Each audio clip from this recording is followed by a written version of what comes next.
Dr. Ethan Cole stared at the stars from the shuttle window as the transport ship crossed into Threxian space. The stars here looked different, cold and distant like silver shards scattered across black glass. Humanity had only recently been allowed into this region of the galaxy, and already he was being sent to treat someone that every other doctor had refused to approach. The message had been simple. You are requested by the Galactic Concord for a special assignment. Patient, Queen Varela of the Threxian Empire. Location, Concord Rehabilitation Station 9. It was supposed to be an honor. But as Ethan sat there, surrounded by alien officers and silent soldiers, it felt more like exile. He had treated many kinds of patients before. Soldiers from Earth's colonies, diplomats affected by psychic radiation, even an android who believed he was human. But this was different. Queen Varela was not just another patient. She was the last monarch of a species that had once ruled half the galaxy. A queen who, according to rumors, could control minds with a whisper, and she had fallen silent. The Concord said she had suffered a mental collapse during the final war. But Ethan had read the medical files. The scans didn't show trauma. They showed restraint fields. Her mind wasn't broken. It had been locked. Ethan's stomach turned at the thought. As the shuttle descended through the thick gray clouds of Station 9, a voice came through the intercom. Dr. Cole, the pilot said, her tone cautious. Remember the protocol. No direct contact. Always wear your neural dampeners. And don't speak unless spoken to. Ethan nodded silently. He'd heard the same warning 10 times since leaving Earth. But something in his gut told him that the real danger wasn't in speaking. It was in listening. The doors of the shuttle opened with a hiss, releasing a gust of recycled air. The facility looked like a fortress. Metal walls, glowing runes of alien script, and guards from half a dozen species standing watch. A tall insectoid creature greeted him at the gate, its mandibles clicking softly. Dr. Cole, you are the 5th human we have brought here. The others failed. Ethan adjusted his satchel nervously. Failed how? They either quit or they lost their minds. The alien didn't elaborate. It simply turned and gestured for him to follow.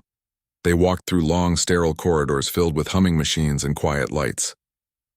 Ethan's boots echoed on the metal floor. He noticed cameras in every corner scanning not just faces but emotional readings. The place wasn't just secure, it was afraid of something inside. When they reached the final door, the guide stopped. She is beyond this point, the alien said. Once you enter, your neural dampeners will activate automatically. Remember, she has not spoken in months. But she watches. Always watches. The door slid open with a low hum. Inside was a circular chamber. The lights were dim, the air faintly warm. In the center stood a transparent energy field, a shimmering sphere like liquid glass. And inside it, sitting upon a stone-like platform, was Queen Varela. Ethan froze. She didn't look monstrous as the rumors claimed. Her form was almost humanoid, but elegant and strange. Pale silver skin, hair that shimmered faintly with blue light, and eyes, deep violet, calm yet piercing. She wore no crown, only a simple robe of dark silk. She was quiet, too quiet. Ethan stepped forward slowly, the hum of the field brushing against his skin like static. I'm Dr. Ethan Cole, he said gently.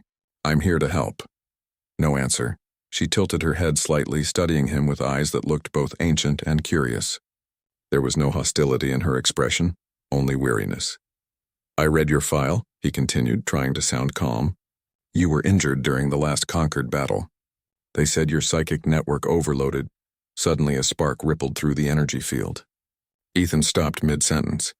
His dampeners buzzed in his ear.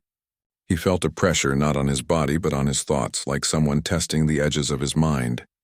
Varela's gaze deepened. Then softly a voice echoed, not through sound but directly inside his head. You are human, Ethan flinched. Yes, he said aloud, forcing his voice steady. From Earth? Strange. Your kind does not fear. Her tone was not threatening. It sounded like wonder, like someone who had just discovered a new color. Ethan managed a small smile. Maybe we just don't know what we should fear yet. For a long moment, neither spoke. The hum of machines filled the silence. Finally, Varela turned her eyes away, as if retreating back into herself. Ethan felt the pressure fade. His head cleared. His heart pounded. He'd just made contact, true contact, with one of the most powerful beings in the galaxy. That night, he wrote his first report. Day 1, patient remains in containment. Shows awareness and controlled psychic response. Communication possible through thought projection. Emotional state, exhaustion. Possible suppression trauma. Recommendation, continued gentle exposure. He stopped typing and looked at the screen. The report sounded too clean, too clinical. It didn't capture what he'd actually felt. The strange sadness in her eyes, the quiet intelligence beneath the silence. He deleted the last line and wrote instead, "She isn't insane. She's lonely." He didn't send that version to the Concorde. Days turned into weeks. Ethan visited her chamber every morning. Sometimes she ignored him completely. Sometimes she would ask simple questions through that strange mental voice. Questions about humanity, about Earth. Why does your world have oceans? Why do your people sing? Why do you not fear death? He answered each one honestly. He told her about rain on glass windows, the sound of music drifting through cities, the way humans laughed even when everything was falling apart. And little by little, the Queen began to change. She stood more often. She looked him in the eyes when he spoke. Her voice grew clearer in his thoughts. But something else changed too. The guards watched him more closely. The cameras followed every step he took. One day he overheard 2 officers whispering outside the lab. "He's getting too close," one said. "The human doesn't understand what she is. She's dangerous. If she breaks the field again, she won't," Ethan interrupted as he passed them. "Because she doesn't want to." The officers fell silent, uneasy. That evening, Ethan entered the chamber again. Varela was standing by the energy field, hands folded. She looked different tonight, stronger, her eyes sharper. "You doubt your masters," she said suddenly. He blinked. "Masters? The conquered. They say they keep peace, but peace built on silence is not peace." Ethan hesitated. He wasn't supposed to discuss politics. "You're saying they silenced you?" She looked at him, really looked at him, and the field around her flickered faintly. "They feared me, not for my power, but for my will." A chill ran through him. "Why tell me this?" "Because you are not like them." "You listen." Ethan felt something stir inside him, a mix of empathy and dread. He had known this assignment was strange, but now it felt like the edge of something bigger. He wanted to ask more, but before he could, alarms blared across the room. The lights flashed red. The energy field pulsed wildly, distorting like ripples in water. Guards rushed in, shouting commands in alien tongues. "Doctor, step back," one yelled. "She's destabilizing." But Varela didn't move. She simply raised a hand and whispered, her voice trembling through the chamber. "They fear truth." The power surged and then stopped. Just like that. The alarms silenced themselves. The lights steadied. Ethan found himself standing a few feet from her unharmed. The guards were frozen, staring in disbelief. "She didn't attack," he said quickly. "It was a reaction, emotional, not hostile." The commander glared. "You're getting attached, human. Remember what she is." When they left, Ethan turned back to her. The Queen was sitting again, calm and still. "I did not mean to frighten them," she said softly.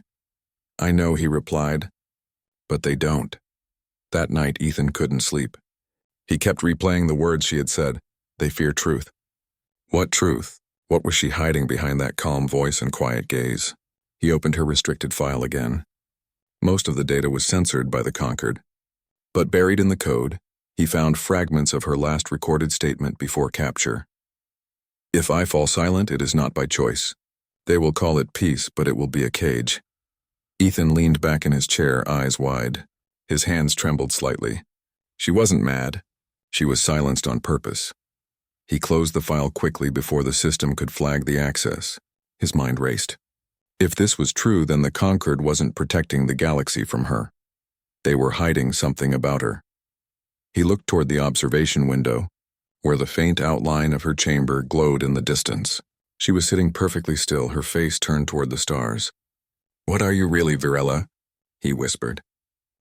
The next morning, Dr. Ethan Cole walked down the cold metallic corridor, feeling the eyes of every guard follow him. After last night's incident, the entire station was tense. Engineers had checked the containment systems twice. The guards carried new neural rifles. Even the commander had warned him, "Doctor, one more uncontrolled surge and we'll end the experiment."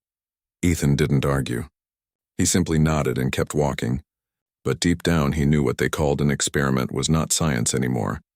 It was fear disguised as control. When he reached the Queen's chamber, the energy field was dimmer than usual. The light around it flickered like a candle in wind.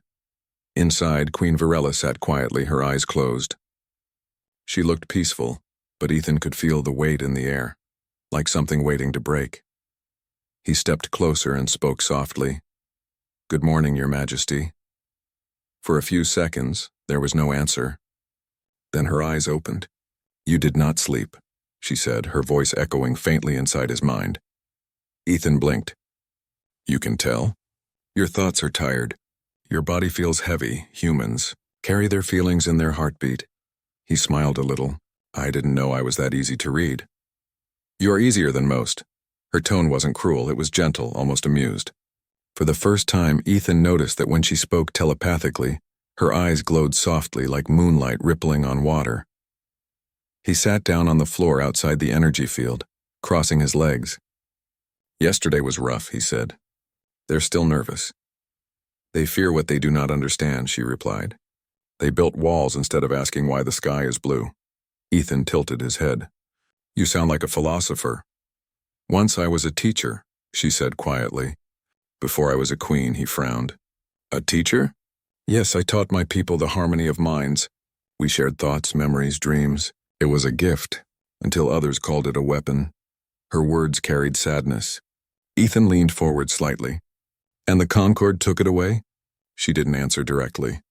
Instead, she looked up toward the ceiling, where faint light filtered through the energy field. "They took the sound of my people's voices from the stars. They said it was peace.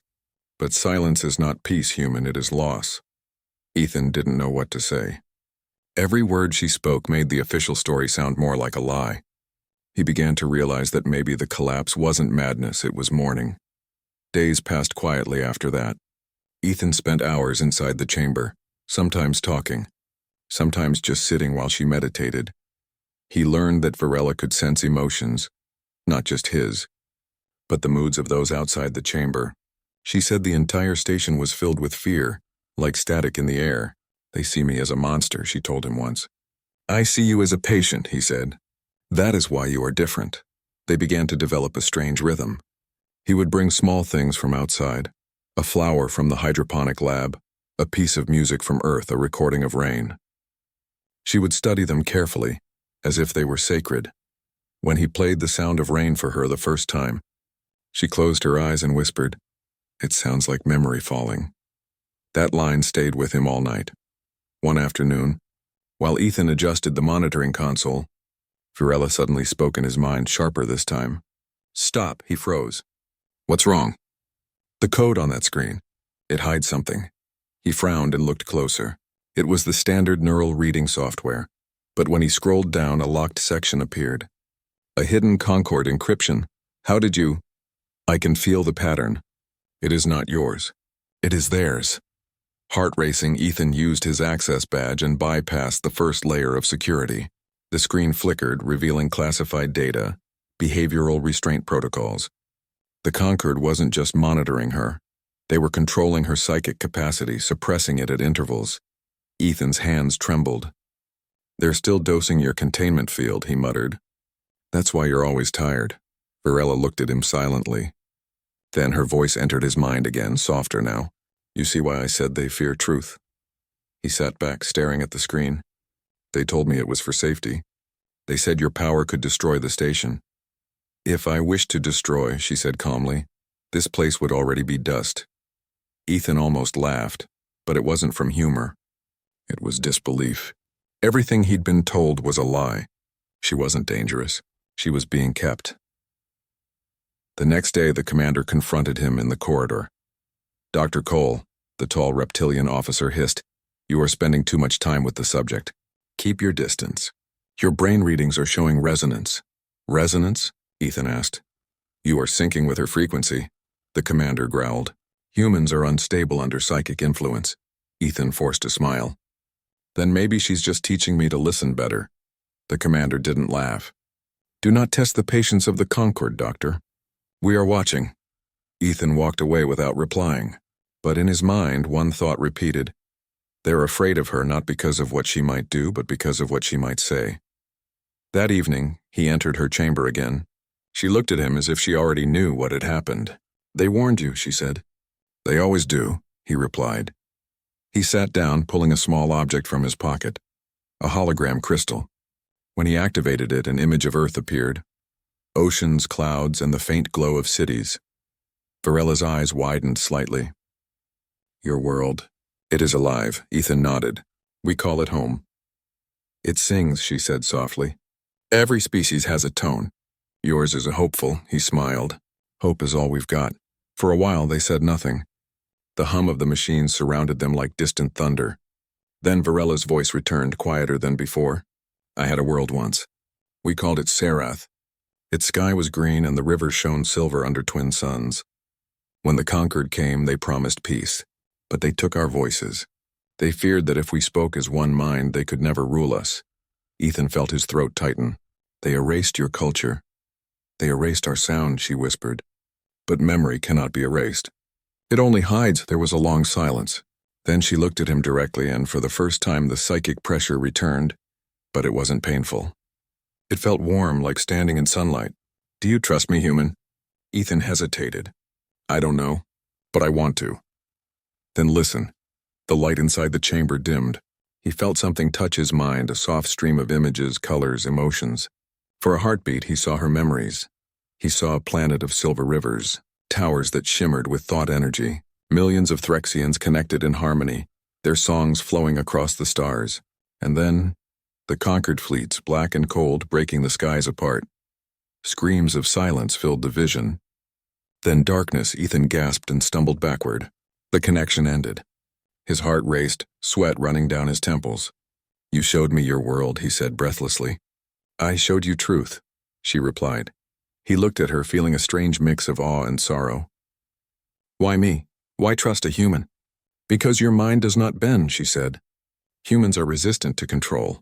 You are chaos given form. They cannot silence you. Her words struck deep. Ethan realized she didn't just need healing. She needed someone who could help her remember, someone the conquered couldn't manipulate. Later that night, the guards ran another full system check. They found no errors, but the commander was uneasy. Her psychic field spiked again, he said. If it happens once more, we will terminate containment. Ethan overheard and felt cold fear wash over him. Terminate? That meant kill. He went straight to his quarters and opened his datapad. The report he was supposed to send, the official one, sat unfinished. Instead, he opened a private log.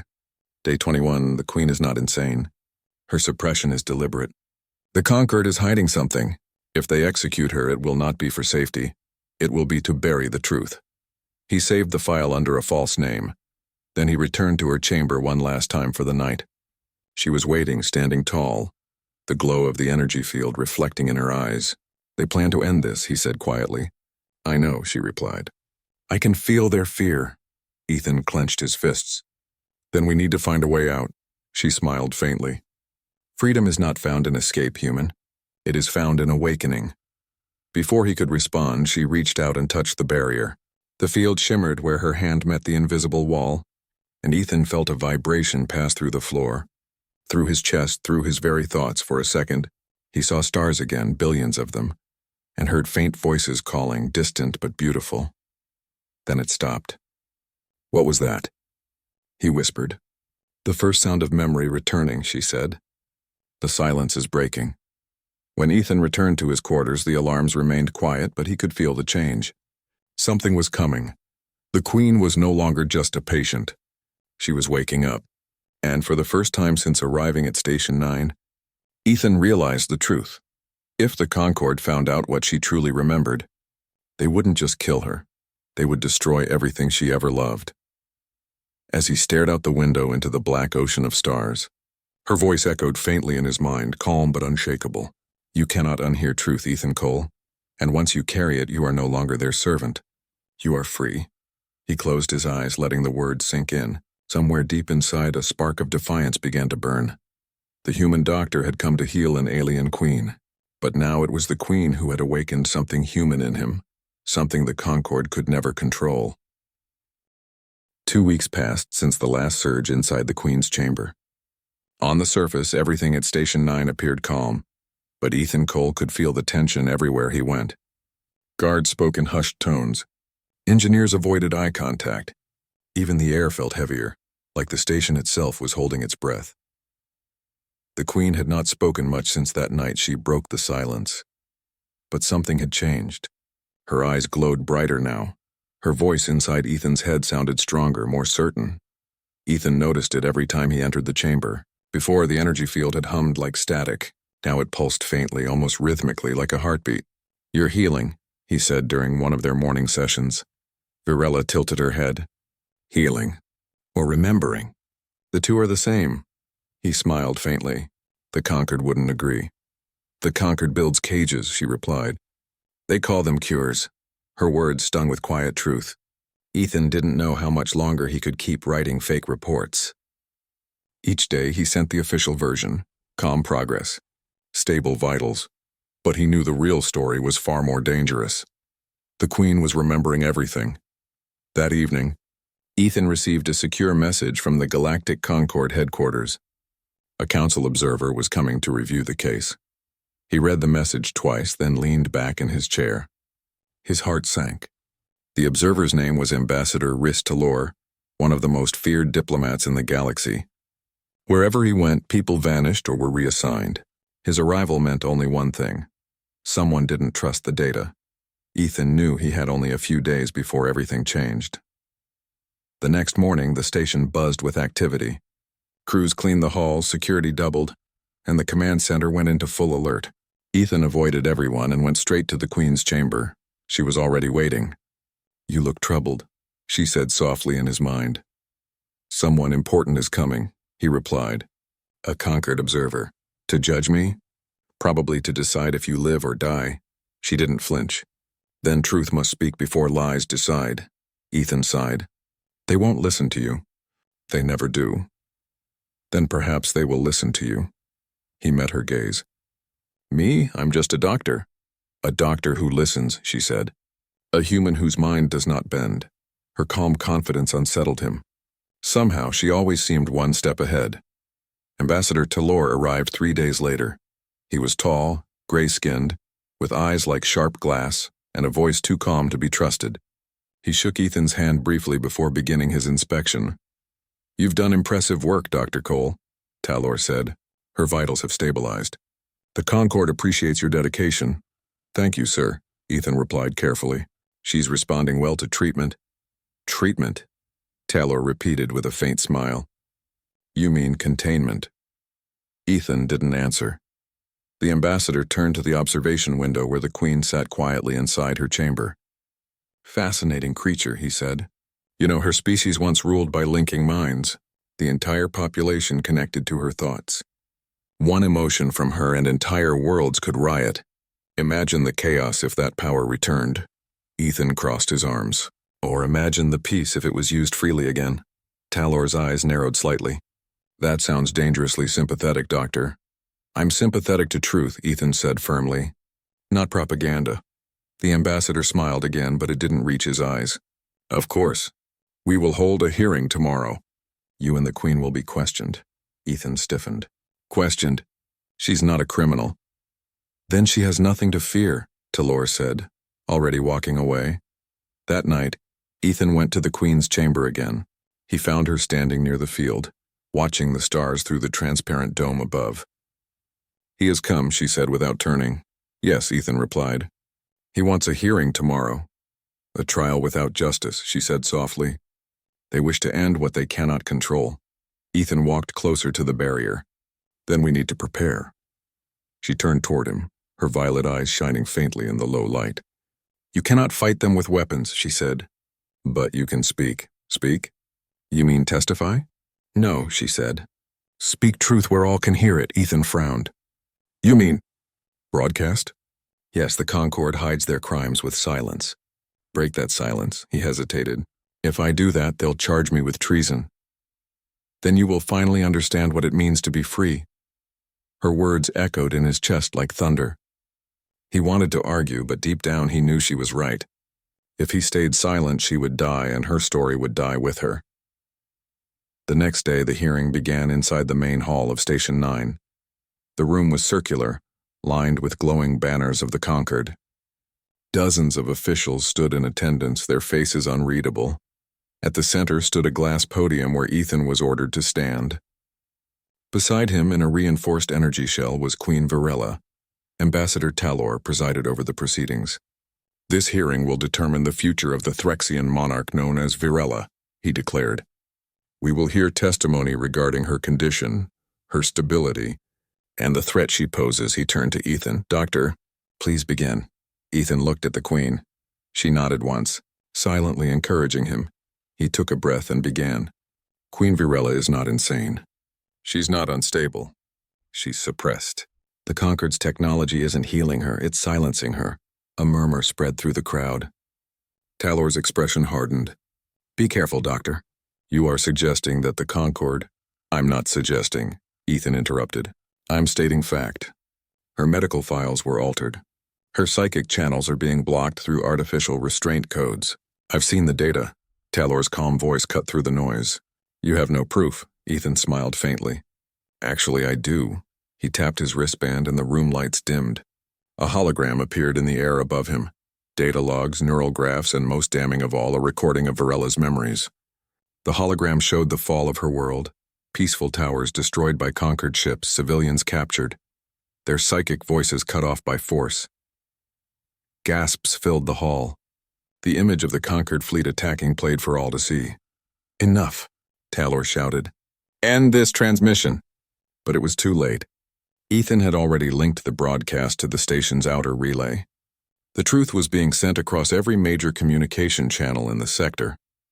Billions could now see what really happened to the Threxians. The lights returned and silence filled the hall. Ethan turned to face the ambassador. "You can't hide the truth anymore." Talor's calm mask cracked. "You fool," he hissed. "You've doomed yourself." He gestured to the guards. "Arrest him." The soldiers moved forward, but before they could reach Ethan, a low hum filled the room. The Queen's chamber glowed bright, the field around her rippling like liquid light. "Enough," Virella's voice thundered, not just in sound but in every mind present. "You have silenced my people long enough." The energy barrier shattered like glass. Light poured out, but instead of destruction, it brought calm. The soldiers froze, their weapons lowering. The officials stopped shouting. For a brief, impossible moment, everyone in the hall felt what Virella felt. Her grief, her pain, her endless longing for peace. "We never wanted war," she said. "Only to be heard." Ethan stood beside her, awestruck. The entire room had fallen silent, not out of fear, but respect. Ambassador Talor stumbled backward, terrified. You will destroy us." "No," she said softly. "I will remind you." With a flick of her hand, the hologram of her memories replayed not as horror but as beauty. Her people singing in unity, their voices harmonizing with the stars. The crowd watched, speechless. When it ended, she looked at Ethan. "You gave me voice again." He shook his head. "You never lost it. I just helped others hear it." Moments later, alarms blared. The council had ordered emergency lockdown, but messages from other systems were already coming in. Entire worlds were questioning the Concord's authority. People demanded the truth. Virella turned to Ethan. "They will come for us." "I know," he said. "But you're free now," she smiled faintly. "Freedom is not mine alone, human. It belongs to all who remember." The station trembled as ships approached in orbit.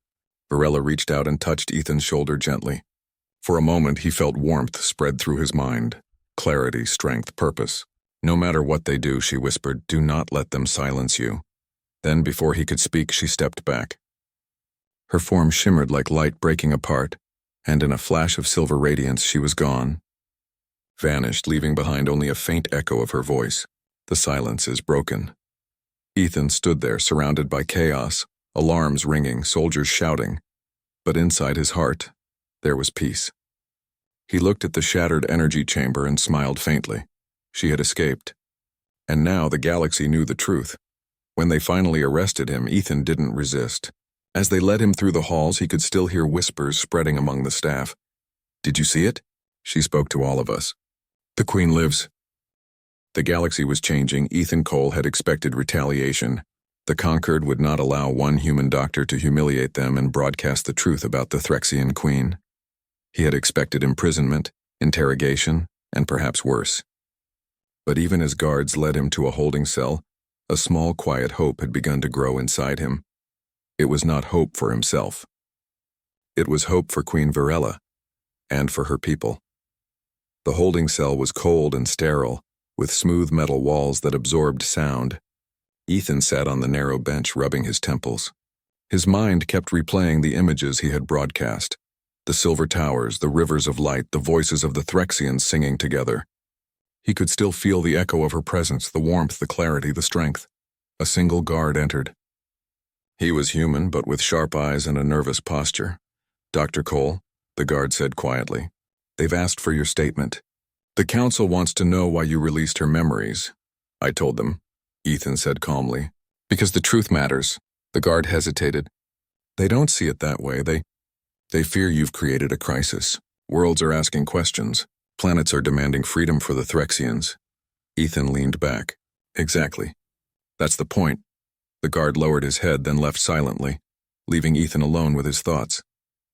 Meanwhile, far above, Queen Varela moved through the stars. She traveled alone in a small, inconspicuous craft, its hull shimmering with reflective light that concealed her from detection. Despite her freedom, she did not feel entirely safe. The Concord had forces scattered across the galaxy.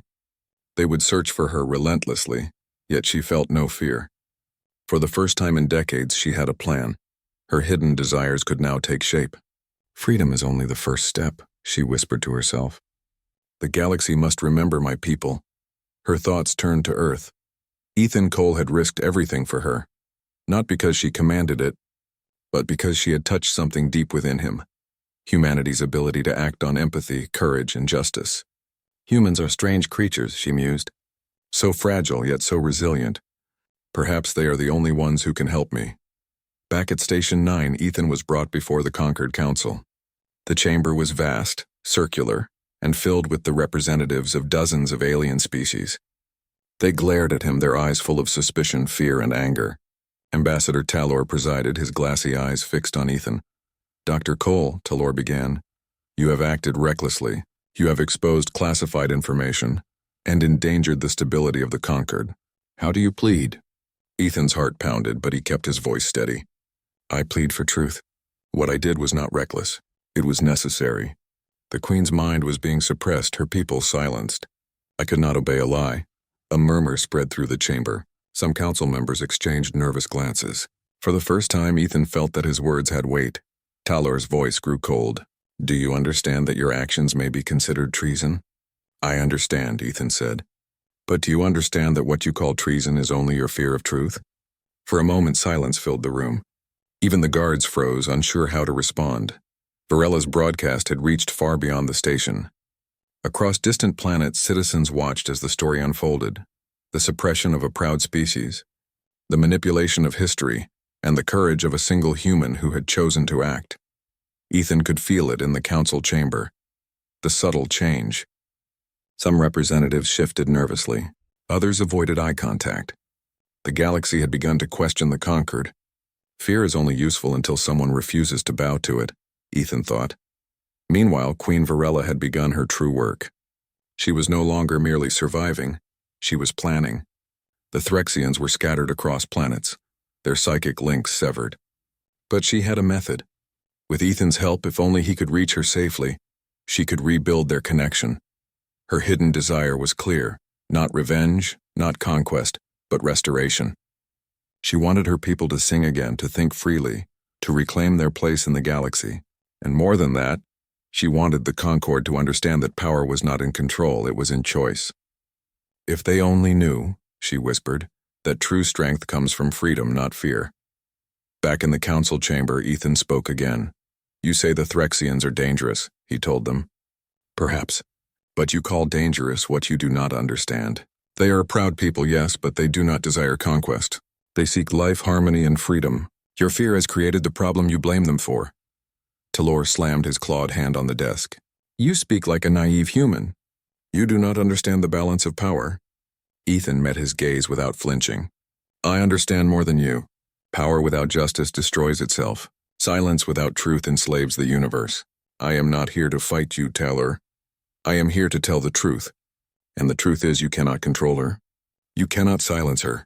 You cannot hide history. The chamber was quiet. Even the harshest council members were uneasy. A ripple of doubt spread through the room. Meanwhile, Varela moved through the void, meditating as she traveled. She could sense the council's unease, the growing murmurs across distant planets, and the quiet fear in Ambassador Taylor's mind. It pleased her quietly, carefully. The first step of her plan was working.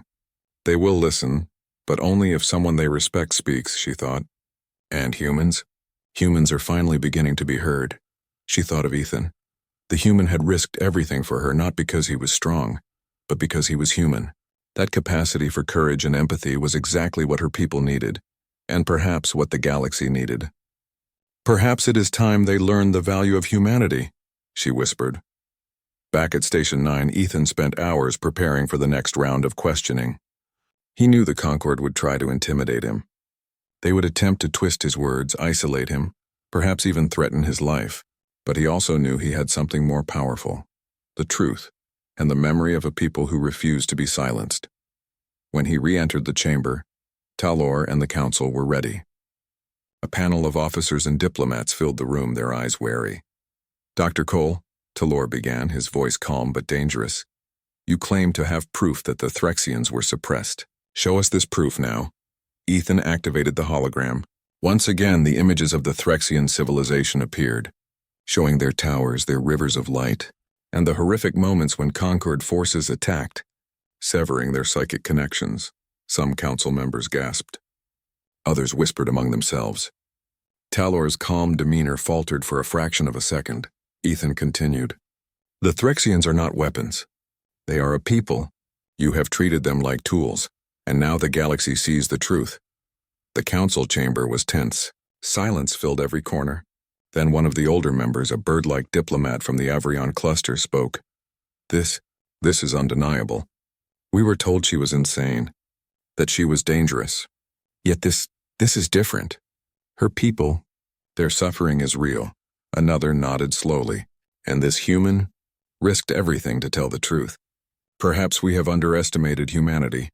Taylor's claws tightened on the desk. He opened his mouth to speak, but no words came. For the first time, he realized he was outmaneuvered, not by weapons, but by courage and truth. Ethan looked around the chamber. You can continue to try to hide the Threxians, or you can face what you've done. It is your choice. History will judge you either way. Far in the void, Varela smiled faintly. The human was holding the line. His bravery allowed her hidden desires to begin unfolding, the desire to restore her people's freedom, to reclaim their lost voices, and to show the galaxy that strength comes from honor and justice, not fear and control. They will see, she whispered. And when they do, they will remember humanity as the one species that listened. As Ethan was escorted back to his holding cell, council members spoke among themselves in hushed tones. The galaxy had begun to shift.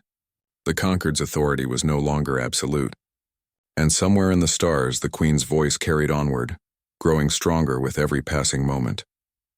Ethan sat on the metal bench, tired but resolute. He understood now the Queen's true hidden desire, not revenge, not power, but restoration, justice, and freedom. And he knew, deep in his heart, that the Concord could not stop it.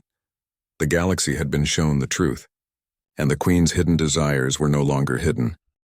The galaxy had changed, though the full weight of that change was only beginning to ripple through the stars. Dr. Ethan Cole sat in his holding cell aboard Station 9, still recovering from the hearing that had shaken the Concord Council. The Council had been forced to acknowledge the truth about the Threxians, but that acknowledgement was a fragile thing. Some members whispered of rebellion, others of diplomacy, but none dared act immediately against the Queen. Ethan's thoughts kept returning to Varela.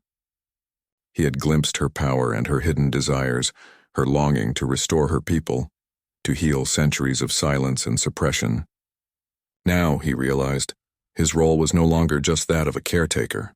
He had become an ally, a bridge between her and the galaxy. Far from the station, in a hidden region of space, Queen Varela moved through the void in her sleek, reflective craft. She had evaded Concord detection entirely, her movements precise and deliberate, Each star she passed reminded her of the billions who had forgotten the Threxians. She was determined to change that. "My people must sing again," she whispered to herself, the words echoing in her mind. "They must remember who they are, and the galaxy must know our truth." Her hidden desire was no longer a dream. It was a mission. She would not settle for whispers and quiet hope. The Threxians' voices would rise, and she would ensure that freedom spread to every world the conquered had touched. Back at Station 9, Ethan was summoned to the observation chamber. Ambassador Talor and several high-ranking council members awaited him. Their expressions were a mixture of anger and uncertainty. "Dr. Cole," Talor began, his voice low and sharp, "you have caused unrest. Worlds are questioning the conquered. Some are even offering asylum to Threxian refugees. You are a human. Your audacity is remarkable, but it will not be tolerated." Ethan met his gaze steadily. "I acted because it was the right thing to do. If telling the truth is audacity, then yes, I am guilty." One of the other council members, a reptilian diplomat with scaled arms, interjected. "And yet, the galaxy is listening. Your words, Doctor, have stirred hope.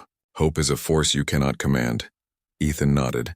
"Hope is stronger than fear, and it will guide the Queen's return." Talor's claws tightened on the desk. "If you continue to aid her, you will be tried as a conspirator." Ethan smiled faintly. "Perhaps. But the Queen does not need my permission to act, and neither does her people." Meanwhile, Virella had begun her campaign to reconnect the scattered Threxians. Using her psychic abilities, she located the isolated remnants of her people, small colonies, hidden enclaves, and individuals living in silence across distant worlds. She reached them one by one, not with force but with memory. She shared with them the echoes of their lost voices, the songs of their civilization, the light of their towers, the rivers that had shone like silver under twin suns. "You remember, do you not?" she whispered in their minds. "The silence was not yours to accept. Rise and sing once more."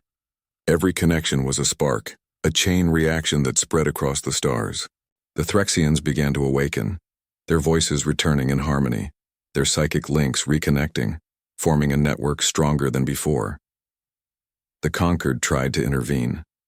Patrol ships scanned the regions looking for her craft. But Virella moved with grace and precision, evading capture, each move deliberate. Every time they attempted to corner her, she seemed to anticipate their actions. Her strategic mind perfectly matched to her psychic skill. Back on Station 9, Ethan learned of her progress through intercepted communications. Each report made his heart race, waves of hope, fear, and awe all mixed together.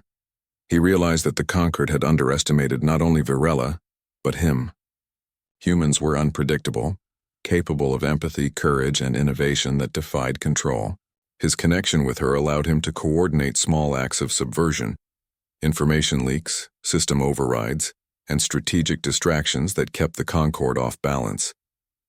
"They fear her because they cannot contain her," Ethan thought. "And they fear me because they cannot predict what I will do." The pivotal moment came when Virella made her move toward the Galactic Council. She could have destroyed the station, scattered the forces, or taken revenge, but that was not her desire.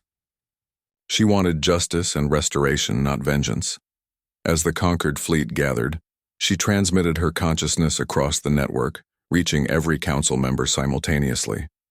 "You have silenced my people for too long," her voice echoed inside their minds. "You have hidden the truth. You have called fear justice. Now it ends." The council members trembled under the psychic onslaught. This was not aggression, it was revelation. They felt the lives of her people, their songs, their sorrow, their resilience. For the first time, every member of the council understood the weight of their actions. Ethan stood by, watching the transformation unfold. The Conquered's power was formidable, but it was meaningless against truth carried with purpose and justice. In the council chamber, Talor collapsed to his knees. "Impossible," he shouted. "She cannot." "She can," Ethan said quietly. "And she will. Because she acts for her people, not herself." The other council members, shaken but awakening to the truth, began to speak. We must acknowledge the Threxians' freedom. The galaxy, they cannot be denied. Humanity has shown the way. It was a revolution of thought, a restoration of justice without violence. Virella returned to Ethan once her mission was complete. She appeared aboard a hidden craft near Station 9, her form radiant and calm. "It is done," she said softly. "The Threxians have sung again. Their voices are returning." Ethan felt a wave of relief and awe. "You've done it. The galaxy has witnessed the truth." "Yes," she replied, "and humanity played its part." He smiled. "I only listened. You did the rest." "Listening is the first step to understanding," she said, "and understanding is the seed of freedom." For the first time, Ethan saw not just a powerful queen, but a being who carried centuries of loss, hope, and determination. Her hidden desires were fulfilled, not through fear, but through trust, courage, and connection. In the weeks that followed, the Concord Council publicly acknowledged their wrongdoing. Apologies were issued to the Threxians, restorative efforts began, reconnecting the scattered colonies and rebuilding what had been lost. The galaxy watched in awe as a species once thought silenced rose again, and the story of one human's courage became legend. Ethan returned to his role as healer, but now with new purpose.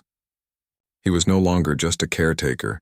He was a bridge between worlds, a witness to truth and a champion of freedom. Virella remained free but not isolated. She coordinated the rebuilding of her people, teaching them to sing again, to connect, and to remember their heritage.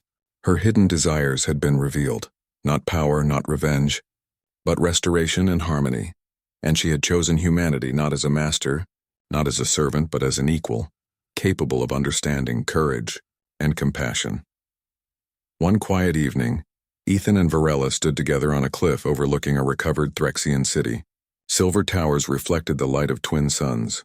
Rivers of luminescent water flowed freely, and the voices of her people echoed in perfect harmony. "It is beautiful," Ethan whispered. "It always was," Virella replied, her voice carrying warmth. "You only needed to see it," Ethan smiled. "And you only needed to trust someone who listens."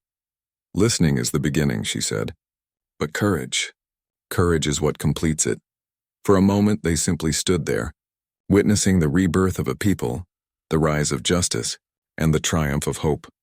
The galaxy had learned that strength is not measured by control, but by empathy, courage, and the refusal to remain silent.